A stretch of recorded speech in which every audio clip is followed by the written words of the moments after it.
Untuk mendukung tutorial komputer, kalian bisa mengklik subscribe. Halo, selamat datang di tutorial komputer. Tutorial kali ini mengenai mengganti DNS di Windows 8. Caranya adalah kalian pergi ke ikon internet, klik kanan, pilih Open Network and Sharing Center.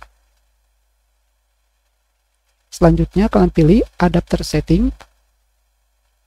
Kalian pilih koneksi internet yang aktif. Klik 2 kali. Pilih Properties. Atau klik kanan Properties. Sama saja. Selanjutnya di sini kalian pilih pada bagian Internet Protocol version 4. Kalian klik 2 kali. Dan pada bagian bawahnya, kalian gunakan use the following DNS server address. Selanjutnya, tentu saja kalian masukkan DNS yang kalian inginkan. Misalkan, DNS Google.